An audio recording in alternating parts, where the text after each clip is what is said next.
Welcome to the Sports Scouting Report podcast with Brecheen. Hi, everyone. You're listening to the Sports Scouting Report. I'm your host, Brecheen. Our guest today, I'm very honored to have a former LSU strength coach, one of the best in the business, Nick Bucholtz, who's from Pennsylvania originally. We're going to talk about his story. I want to introduce some sponsors before we get going. Treads and Care, which is in central Louisiana. Appreciate Devin Holly coming on board. Since 1971, all your car needs. They do everything. Anything you think of with the vehicle, they do it. Treads and Care. Also, Medine's Collision Center. Big time place to go. Take your car and truck for any paint jobs that you need or body work on your vehicle. And also Tommy Harvey, John Harvey Toyota, Bossier City, Shreveport, big-time sponsors of ours. Be sure to, when you're looking for a new or used car, to call them at any moment. They're big-time sports fans as well. But I want to get back to our guest, Nick Bucholtz. Nick, thanks for joining us all the way from, Myrtle Beach, South Carolina, right? Yep, Myrtle Beach, South Carolina, Lee. It's really good to be here.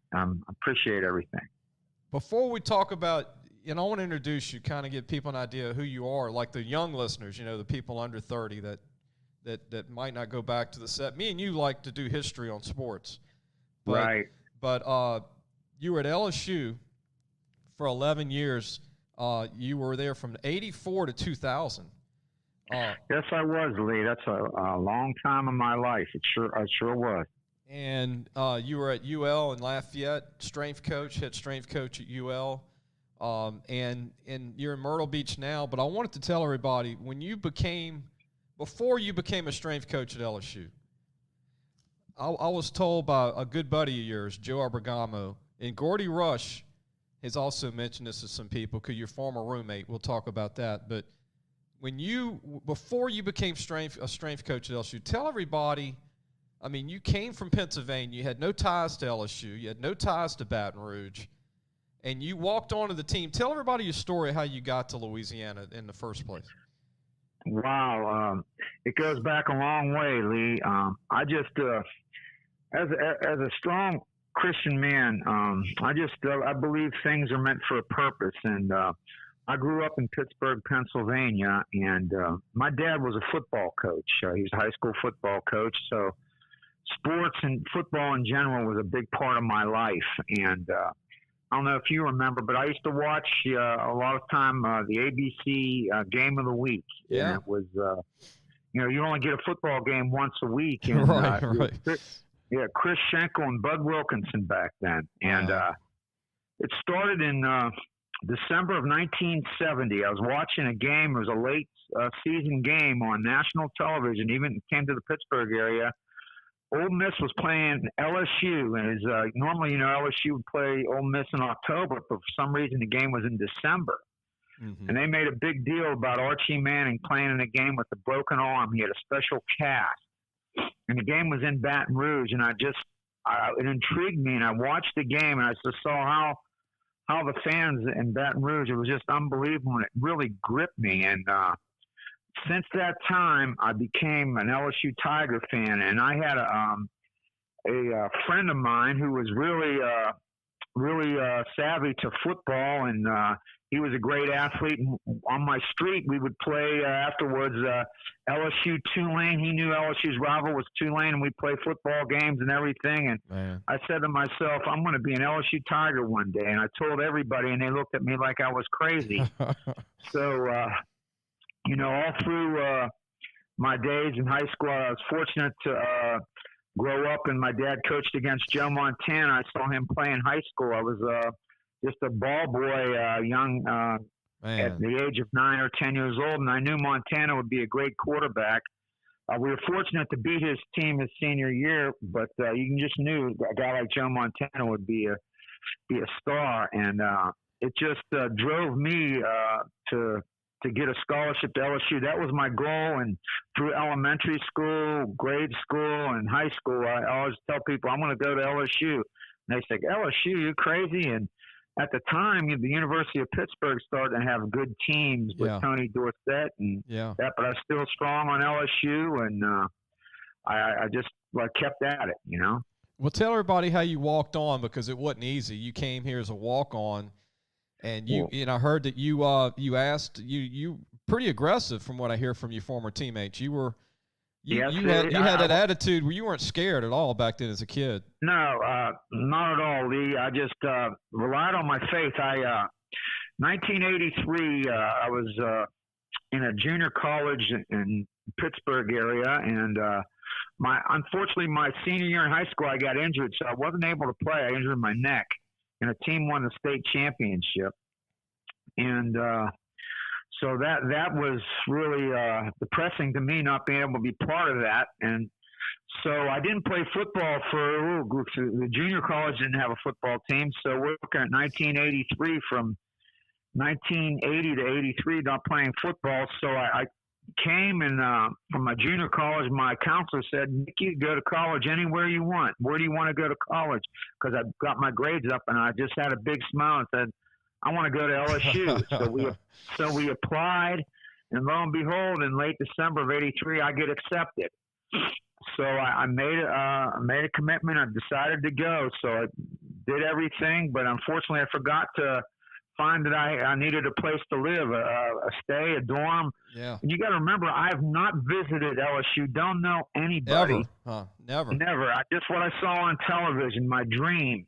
And I want to thank a sports information director by the name of Jimmy Himes, who was one of the sports information directors at LSU at the time. I'd written to him about getting an LSU football media guy, and he sent me one, no cost at all. I got it, and I studied the players that were on that team.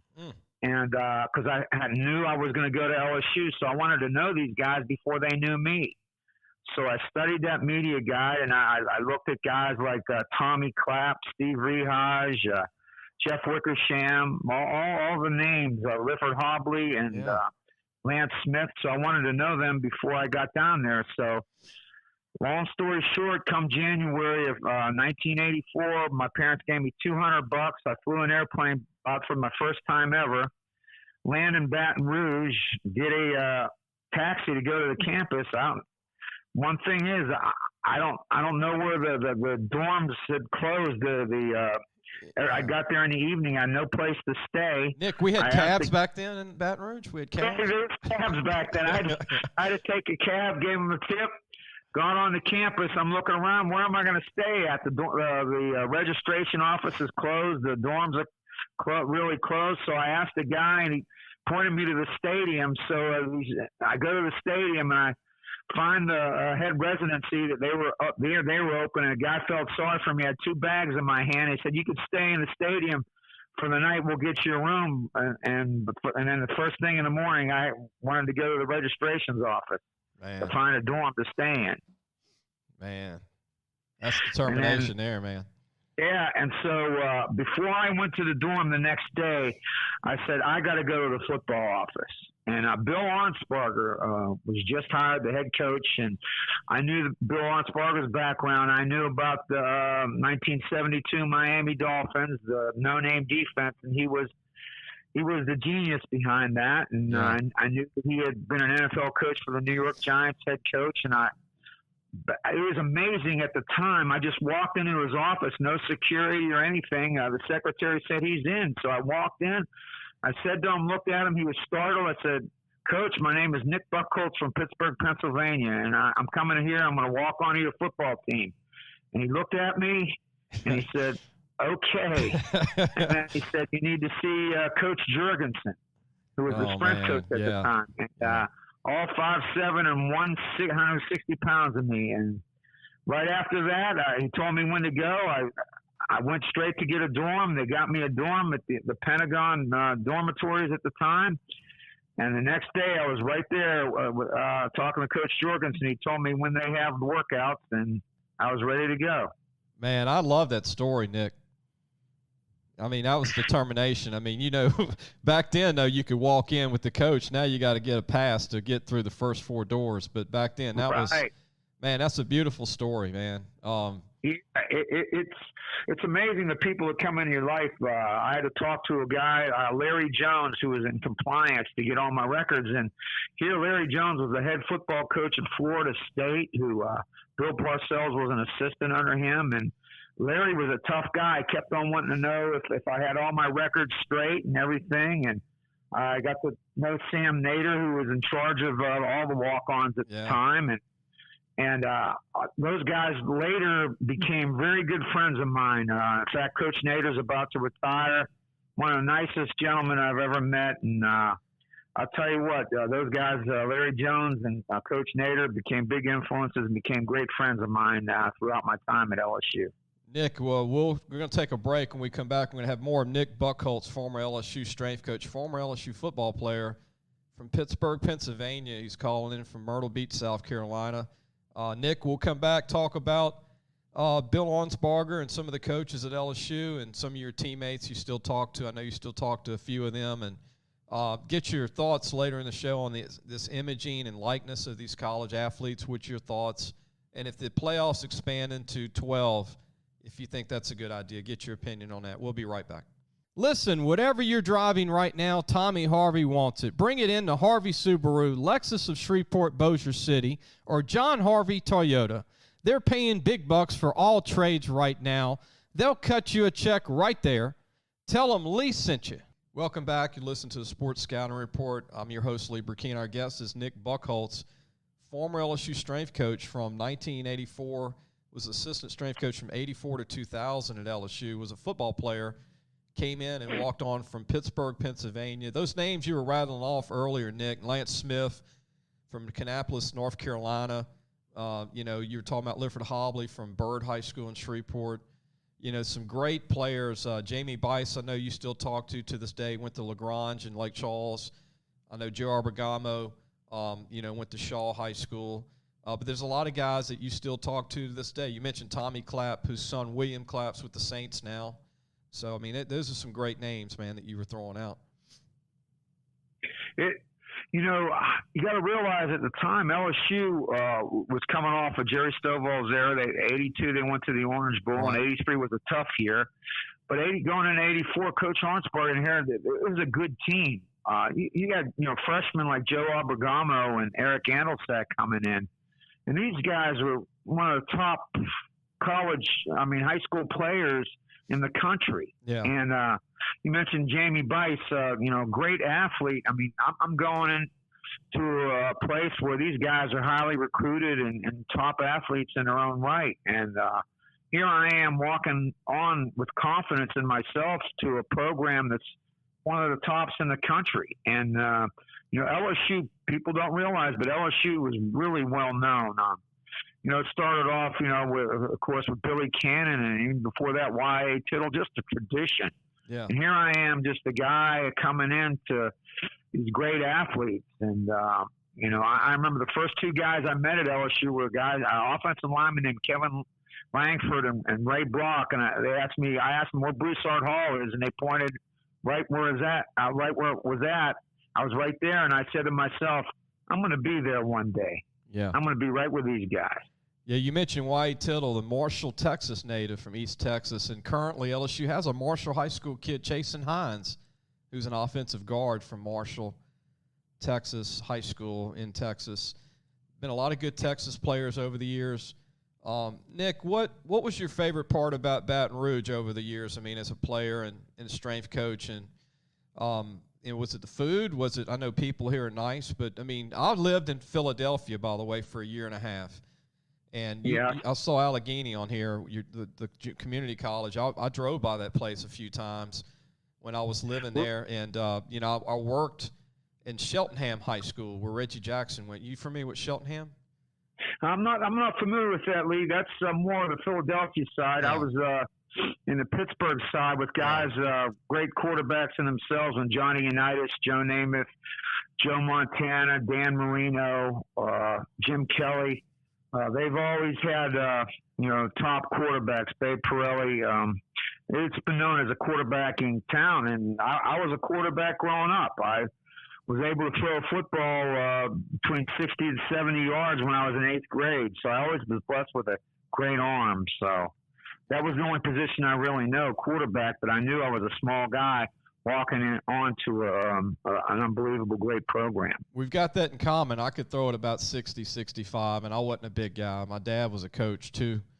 And so you know you develop those skills at an early age. Yeah. Well, my dad had me throwing the ball at 6, and I know you were probably throwing it early Same too. thing. You know, yes, out sir. in the yard and loved it. You know, my dad was my hero. I got a story. Me and my brother Christmas Day of 1971.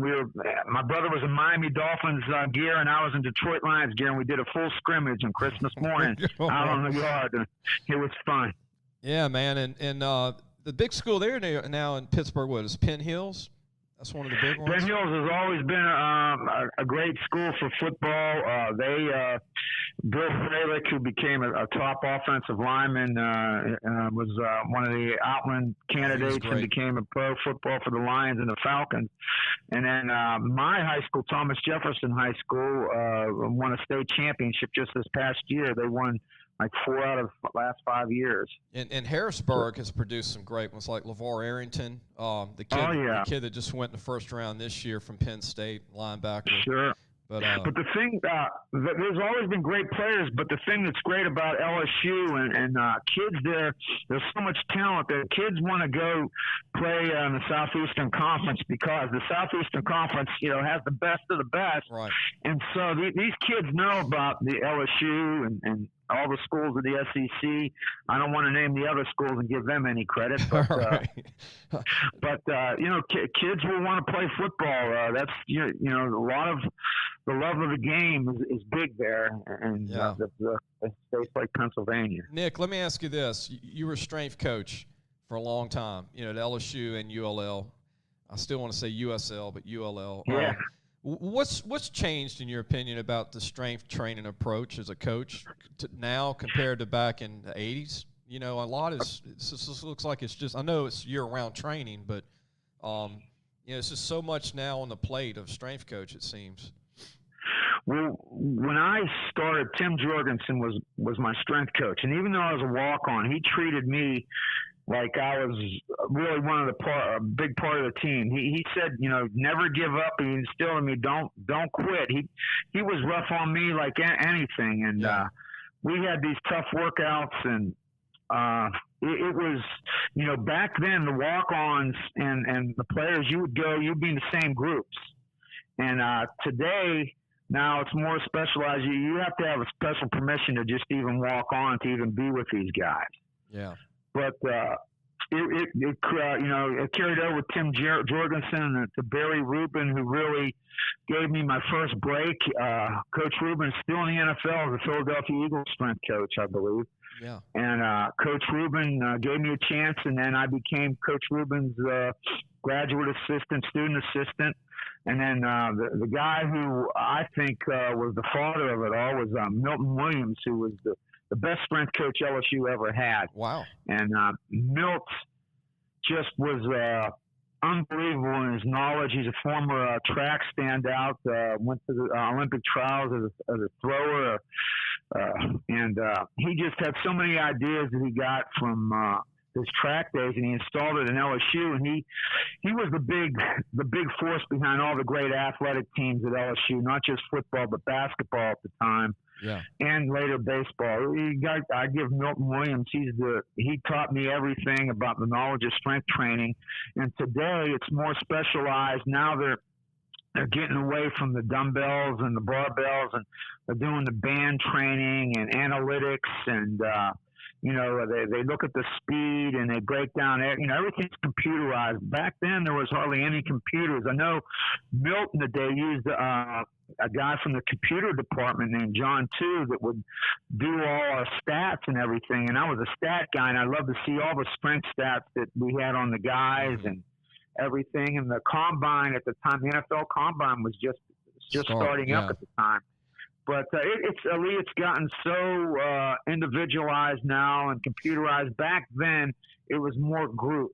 Yeah. You were with your group. Now, I was assigned to groups with guys who were star players, and we had groups of 4 that we'd work out with, and you were really monitored. Today's strength coaches, you might find 30 strength coaches on the staff. Yeah. Back in the day when Milton Williams and Coach Rubin and Coach Jurgensen were the strength coaches, you had 1 assistant. And then when I became a strength coach, I had no assistants at UL. I had to do every sport, and that's how it was at LSU. Not only was I the head strength coach or the assistant in charge of football, but you had to do women's basketball, women's volleyball. You had to do baseball, basketball. And I became the first women's head strength coach in LSU history in 1994. Wow. So that's always been a great honor. They're the first head strength coach that they hired for women's sports. I was the guy. Nick, we're going to take a break. When we come back, I want you to think of something, because a lot of fans would love to know that, especially the older guys that listen to the show. Think about the guys when you were there with the strongest players, if you remember their max totals in the bench and squat and clean. I hear some stories that Andelsek, the late Andelsek, could bench a lot. And don't know if you remember that stuff, but when we come back, let me know who sticks out to you as the strongest players that you were around in 11 years at LSU in football. We'll be right back with more Nick Bucholtz, former LSU strength coach. We'll be right back. Looking for a used car? Harvey Autos has 3 dealerships, which means 3 times the used vehicles. They've got everything from fuel-efficient compacts to luxury models, even hybrids, and certified pre-owned with a warranty. Check out John Harvey Toyota, Harvey Subaru, or Lexus of Shreveport, Bossier City. Welcome back. You're listening to Sports Scouting Report. I'm your host, Lee Brecheen. Our guest today is Nick Bucholtz, former LSU strength coach from 84 to 2000, assistant to Tim Jorgensen, who's actually in Baton Rouge. I met him at Dunham High School. He's still around Baton Rouge, and you were throwing those great names out. Barry Rubin, as you said, is still in the NFL now as a strength coach, and goes on and on and on. But, Nick, who are some of the players during that era when you were there that you would say were the strongest players in the bench, squat, clean? Do you remember some of those totals? Oh, sure. In fact, we just had a reunion a couple weeks ago in Baton Rouge that I went to, and I talked to the biggest influence on my life as a strength coach, Milton Williams, and his assistant, Greg Tyner, who later became the head strength coach at Mississippi State. And 3 guys stand out in my time in the early 80s. Eric Andelsack, Nacho Albergamo, and a guy named Greg Dublock. Yeah, New Orleans linebacker, Curtis, yes, John Curtis. Yes. And these guys were just weight room guys who were as strong as anybody. Now, Eric and Nacho, Joseph Albergamo, 2 of the best bench presses you've ever want to see. Nacho and Eric were in the mid-400s in their bench presses, pretty close to 450 pounds. Man. And these guys squatted well over 500 pounds, near 6. And Greg Dublock, pound for pound, was one of the strongest guys I've ever come across with in 20 years of coaching. Man, that says a lot. Greg was an intense linebacker. In fact, he helped me, Milton, Greg Tyner in the weight room when Greg finished his playing days. He was a big part of the success of the 85 and 86 team. Yeah. Has anybody ever benched 600 pounds at LSU? When I was there, I didn't see anybody bench over 600 pounds in my time at all. That's really impressive. But when you're bench pressing over 400 pounds at the collegiate level, that's an amazing feat, and by your weight. And when you have a guy like Dublock, who was hardly 200 pounds, benching over 400 pounds, that's one of the pound-for-pound strongest people you ever meet. But the 2 guys that were the strongest I've seen were Joe Albergamo and Eric Andelsack. There's some talk that Kevin Steltz, who walked on from Rummel, benched 600 pounds. He was at short arms, about 5'7", 240. He wasn't there when I was there. Yeah, he came on later on. But he was a guy that benched almost 6. So supposedly he did 600, which is crazy. But the short arms help, huh, Nick? Yeah, that always helped me in my bench press days. But It's amazing that I would find it hard to match two guys or three guys and Dubrock, Albergamo, and Anelsack in their intensity and strength. To this day, I never forget those guys, what they did for LSU. You got to realize Joe was an All-American, Kodak All-American, and one of the top centers in the country, and one of the top players that ever played at LSU. And Academic Hall of Fame, too. Academic Hall of Fame. And then Eric was probably the most intense, strongest guy I've ever come in contact with. A guy that you definitely wouldn't want to mess with. A guy who was really tough in the locker room and had everybody's respect. In fact, that when I was walking on, I made a little name for myself. I would wrestle Eric all the time. I'd get pounded all the time, but all the guys liked how I kept hanging in there with them. Yeah, the late Eric Anelsack from Thibodaux, Louisiana, left us way too young. Yes. And I also hear that Eric Hill was one of the bad dudes on the team outside of Eric. Eric Hill was that man is legendary. Has my respect. He was just a tough guy, very strong, just natural strength. He was definitely a guy you wouldn't want to mess with, and he laid it all on the field, man. He had a great career in the NFL, and it was a great honor to know and coach him. Nick, we're going to take a break. When we come back, I want to get your thoughts on this playoff system going to maybe 12 teams. I want to get your thoughts, and then athletes in college getting paid. What do you think of that when we come back? We'll be back with more Nick Bucholtz in just a minute. So, hey, guys, just wanted to take a minute to tell you about Harvey Autos. If you need a new or used car, there's 3 great dealerships right here worth checking out. John Harvey Toyota, Harvey Subaru, and Lexus of Shreveport, Bossier City. Low prices, honest people. Tell them Lee sent you. Welcome back. You listen to the Sports Scouting Report. We have Nick Bucholtz, former LSU assistant strength coach for 11 years, former player from Pittsburgh, Pennsylvania, calling us today from Myrtle Beach, South Carolina. Nick, what do you think of the playoff system probably going to 12 teams from 4? I'm glad you brought that up, Lee, because I'll set a scenario for you. In 1994 in the weight room, we'd have debates. And I drew a plan up, a 16-team playoff, because there were some teams at the time with the way the bowl system was going. Come on, you drew that up in 84?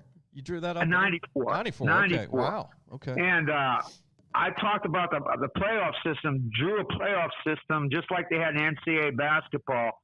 And we had a women's athletic director, Debbie Coram, who knew Roy Kramer at the time. And I gave her my plan, and Roy Kramer shot it down. And there was always the excuse of the college presidents would say, oh, it interferes with academics. And I said to myself, really? Well, at the time, it was called Division II.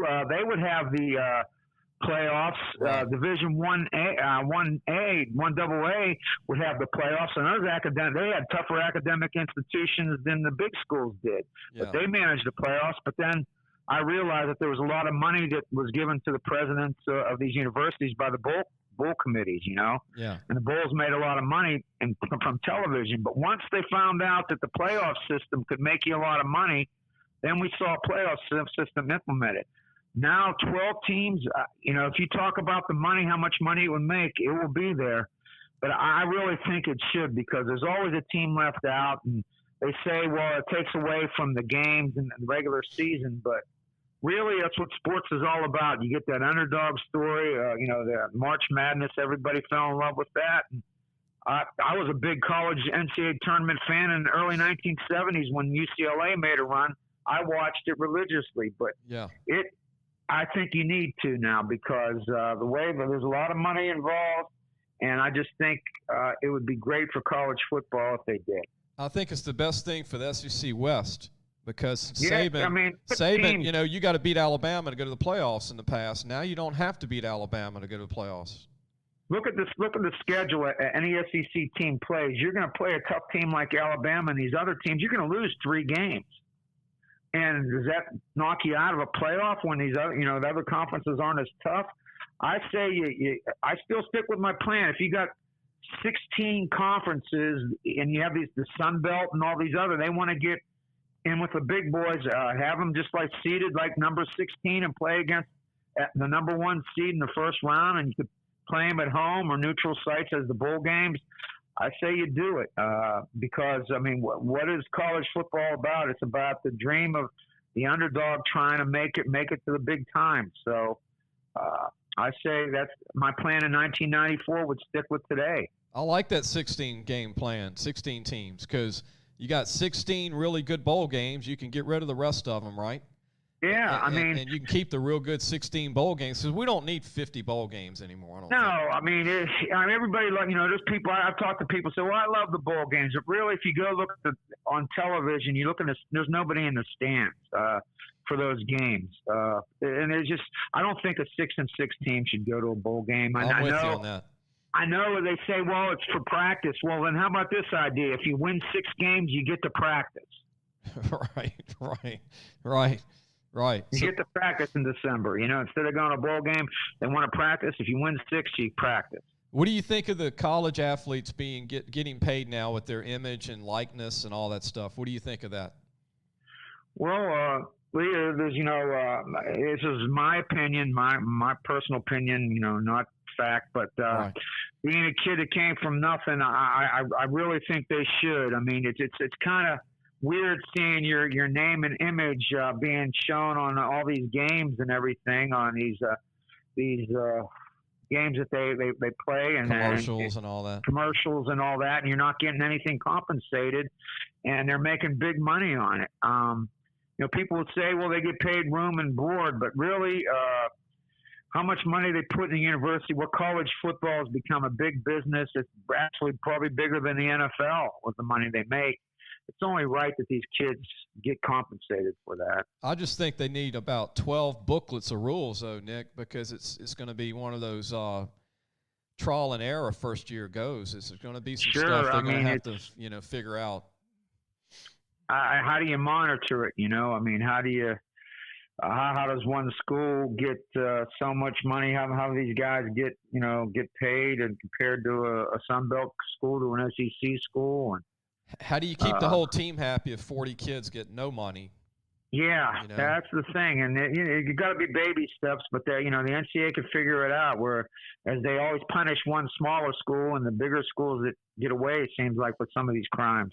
I think the NCAA should make the colleges, where it's legal for the colleges to sponsor this likeness image, and for the players that get left out. What do you think? Yeah, I really, Lee, I talk about this. I just wish the NCAA would get back to, I don't know. I know this is a Nirvana type thing, a utopia, but what college football is college athletics, student athletes. Yeah.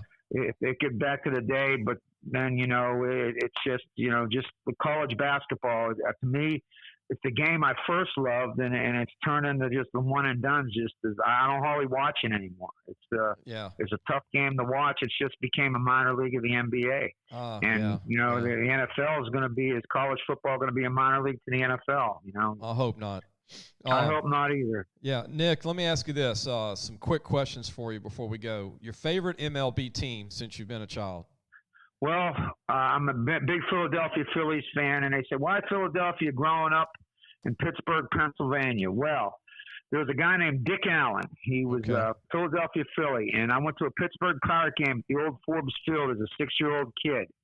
I went to get an autograph on the Forbes Field, Pittsburgh. My dad took me on the field. I wanted to get a famous Pittsburgh Pirate, I will not mention his name, to get his autograph, and he didn't give me his autograph, and I cried like a baby. And Dick Allen gave me a bat and said, "Here, kid."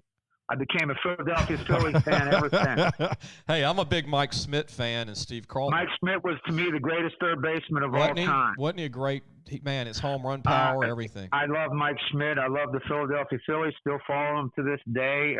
Aaron Nola. But it's great. But if I could mention one thing, Lee, a big thing that's happening in my life coming up, in August, I've been invited to go to Alan Faneca's Hall of Fame induction, and that's one of the biggest honors I could ever have as a coach.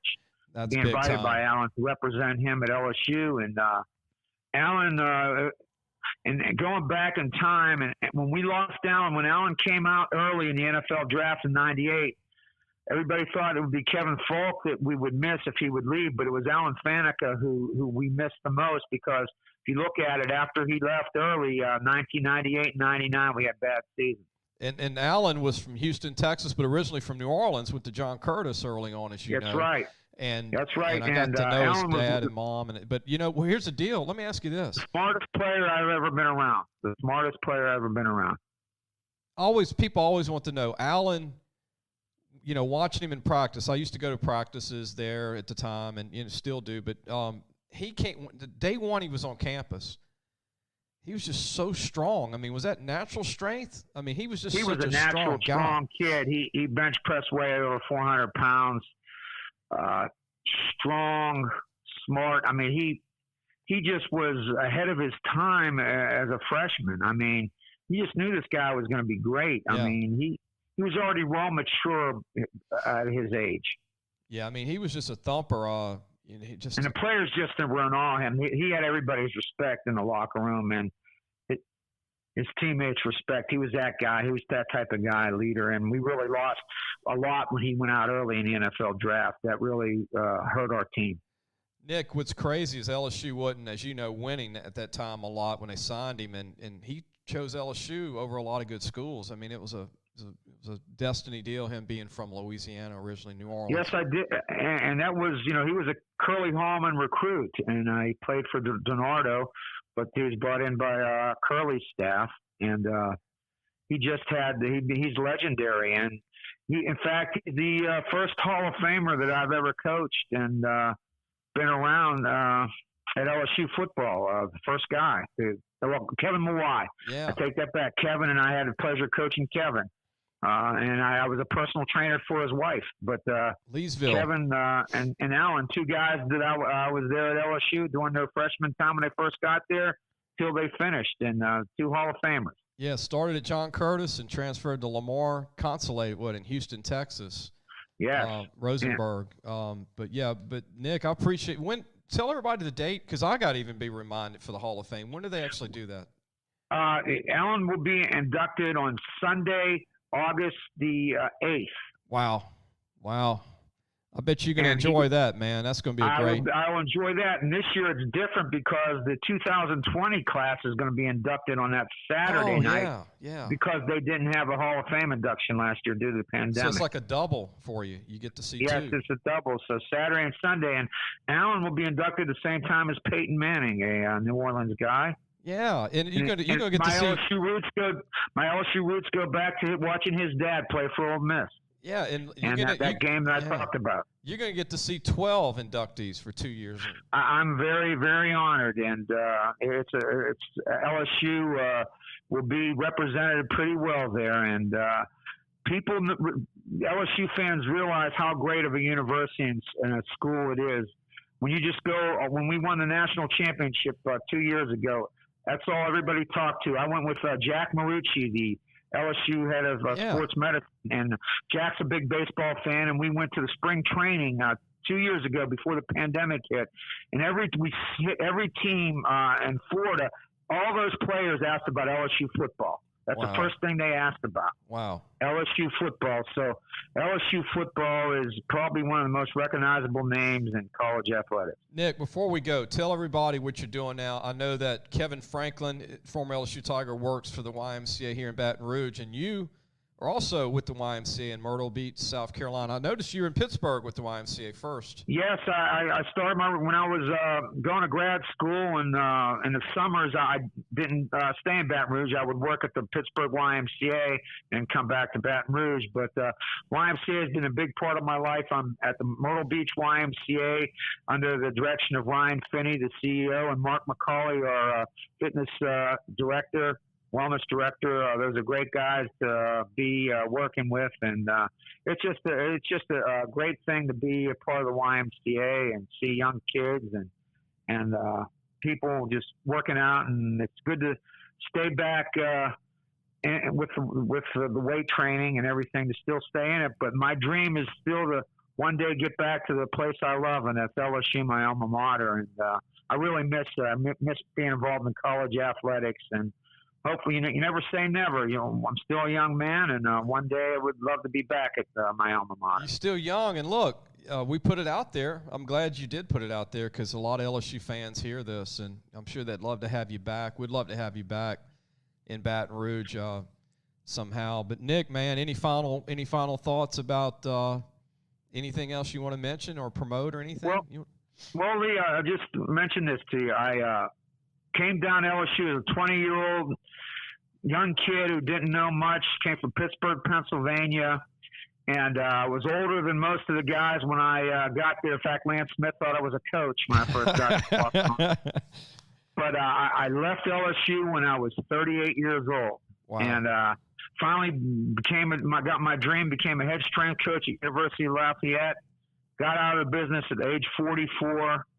So LSU was a big part of my life, and there were a lot of great people who took care of me, that raised me like I was one of their own. The Morrow family, and then guys like Jamie Bice and Nacho Joseph Albergamo and the Claps and Johnny Hazard, Steve Rehodges. Those guys all took care of me. And Gordy Rush. So whether for Kyle Pierce, Milton Williams, and Greg Tyner, and Coach Jorgensen and Rubin, I would have never had my chance. And so many people played a part of it, but I'm very thankful to my faith in God that what got me there. And a man who was a big influence to a lot of kids that nobody knows about. He did our FCA there for a long time, Tyler LaFosse. Yes, I love Tyler. Great LSU legend, and he took a liking to me, and we played a big part in molding kids, and I was a big part of the FCA at LSU for all my time there, and played a big part of my life and my faith.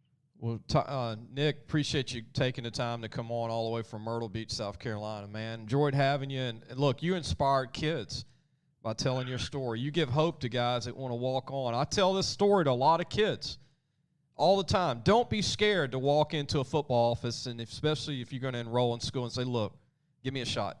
There's nothing wrong with that. Give me a shot. That's right. Never give up. It worked for me, and at the time, I remember Jamie did a big article. It was LSU's own Rudy, and you never know till you try, because I didn't want to regret it being a 59-year-old man now and just sitting back and say, if I only would have followed my dream and went to walk on at LSU, if I only would have did it. But I did it, and I'm grateful for it, and it was a big part of my life. Well, Nick, don't hang up. I'm going to end the show, and I want to promote our magazine. We put out a preview magazine every year you would love, because I know you love information. We have a magazine called Louisiana Football. This is our 25th year. We put out a preview book of all the high schools, recruiting, and all the colleges in Louisiana, especially LSU and all the schools. It's over 115, 120-page book. It's got a ton of recruiting in it from me scouting from last year, the year before. It'll be out in late August. You can go to lafootballmagazine.com to pre-order a South copy, and we have a North copy, and we can get a digital copy. And, Nick, I'll mail you one, but before you hang up, definitely text me your mailing address, because I want to mail you a magazine this year also. Oh, thank you very much, Lee. I would love that. Yeah, and but everybody, I hope everybody enjoyed the show today. We will see you really soon.